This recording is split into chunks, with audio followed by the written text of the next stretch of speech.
का उसके साथ भावना संबंध है, उसका सबका उपयोग करना पड़ेगा, तभी आप उसके साथ निर्मित होंगे, क्योंकि आप नहीं जानते कि आप उससे कितने दूर रहे या आप उससे कितना अविश्वास करा। जितना आपने किसी का विश्वास तोड़ा, आपने उससे दूर है, आप उससे कम जान पाए, उतना ही आप कम जानोगे, उतना ही आपको कम ज्ञात उसके विषय में हो पाएगा, उतना ही आप सत्य से दूर होते जाएंगे। जितना ही कम किसी से मतलब जितना ही आप किसी के प्रति कम अच्छे भाव नहीं रखोगे, उतना ही आप कम जान पाओगे, इतने आप दूर होते रहोगे, नहीं उसके तो आपको जो उससे मिल सकता था वो नहीं मिलता। क्या पता भविष्य में वह व्यक्ति आपकी मदद सहायता कर सकता था, परंतु आपने वह गवा दे, क्योंकि कि माना कि अभी आप उसमें थोड़ा उससे दुखी हैं, क्रोधित इत्यादि हैं कि वो थोड़ा कम अच्छा है, पर भविष्य में व्यक्ति अच्छा हो सकता है, आपके लिए उपकारी हो सकता है।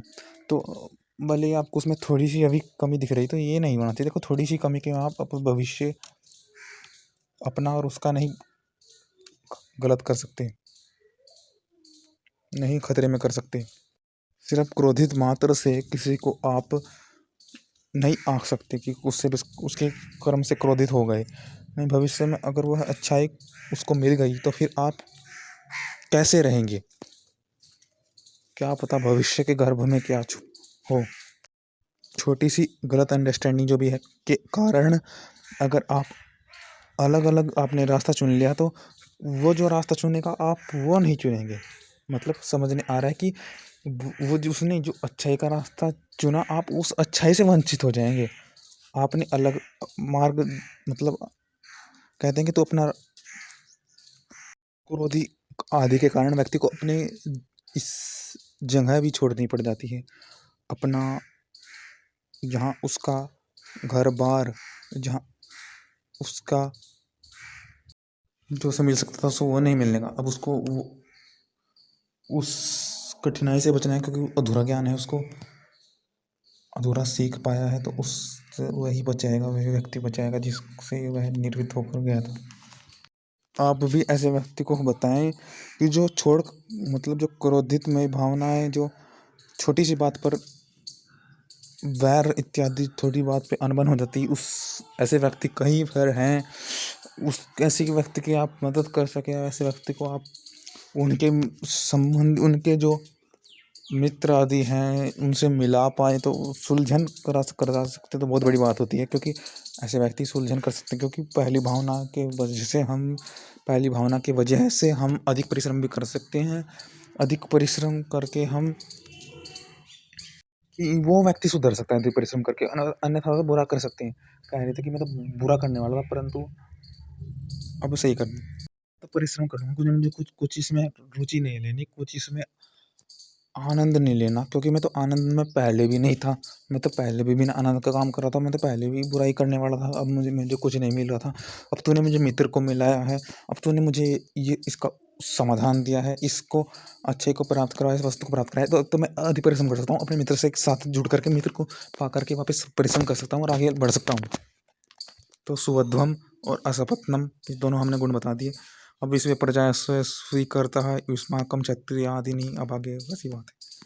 देखो, सब बात है कि भावनाओं में वापस लौट के आना पड़ता है। तो जिस भावना को जो कभी छोड़ा था, जिस भावना में उसने कुछ प्रगति नहीं की, जिस भावना में उसको उसने प्रबल नहीं की भावना, तो फिर वो भावना उसको सताएंगे, क्योंकि वह उस जगह पर गया, उसको जाना, तो फिर वहाँ पर उसकी जो रक्षण की जो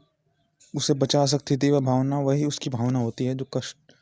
वही से बचा सकती है। कष्ट से बाधा ना हो, कष्ट ना हो, तो इसलिए भावनाओं को प्रबल करें। गुण कर्म स्वभाव, भावनाएं प्रबल कैसे होती हैं? गुण कर्म स्वभाव से युक्त, कि कैसे बचना है, कैसे गलत कर सकते हैं। ये वस्तु कैसे, जिस वस्तु को मैं भावना से पहले जुड़ा हुआ था, हर वस्तु से भावना जुड़े हुए थे, इस वस्तु मुझे कैसी हानि करेगी, उससे बचने के लिए भावना ही हमें सहायता करती है, कि कैसे मेरा अहित न करे, कि मेरा जैसे कि कुछ उसमें थोड़ा बहुत अंतर हो जाता है समझने में, तो अगर पूर्ण नहीं समझा तो कैसे उसको बचाने के लिए भावना ही हमारी सहायता करेगी। तो बल से ही भावना पर बल होगी, तो बल से फिर आत्मबल से हम व्यक्ति होने से उस वक्त बच सकता है उस अहित होने से, क्योंकि जिस वस्तु को चाह रहे थे, भावना जिससे पहले जुड़ी हुई थी, उसके बारे में कुछ अधिक जान, जिस कारण से हम इसमें फंसे, मतलब इस परिस्थिति में आए थे, इस बल के कारण वही बल हमें यहाँ से निकालेगा भी, वही हमें इतना बल देगा कि हमसे, वही हमें बल देगा, वही हमें इस मार्ग ही बताएगा। तो उसी बल को पकड़ो, भावना को दृढ़ करी होगी ना अपनी जो भावना। अगर आप उसे क्रोध इससे भावना को छोड़ दे तो आप भावना बल इत्यादि आपको सहायता नहीं बनेगी, तो फिर वापस उस भावना के बल के लिए जाना पड़ेगा, जो भावना आपकी जिससे थी, मित्र से बनाई, जिसने बनाई थी, या आपकी माँ भावना पर बल जिस कारण से थी, जिसके संबंध से थी, उसके पास दोबारा जाएं, उस भावना को वापस वहीं से प्रारंभ करें, उस भावना पर दोबारा चलने का प्रयास करें, तभी आप उस परिस्थिति से, कठिनाई से, बाधा से निकल पाएंगे। उस भावना को वापस समझने का प्रयास करें, उस भावना पे वापस नियमों पर चलने का प्रयास करें। तो भावना ही है, ये पढ़ लें आप। ब्रह्मचारी से भावनाएं करें, बल बढ़ाएं, सुशिक्षित होकर के राज्य का सेवन करो, सुख, वरना तो फिर बाधा आएंगी, कहीं अन्य जाओगे बाधा आपको समझ जाएगी, पूर्ण सुख नहीं है, फिर बाधा सताएंगे आपको हल नहीं मिल पाएगा। हल अचानक आपसे कुछ हो जाएगा और आपने भावना को छोड़ दिया, भावना को पकड़ो जिससे कि अचानक कुछ ना हो, अचानक बाधा आना पड़े सब।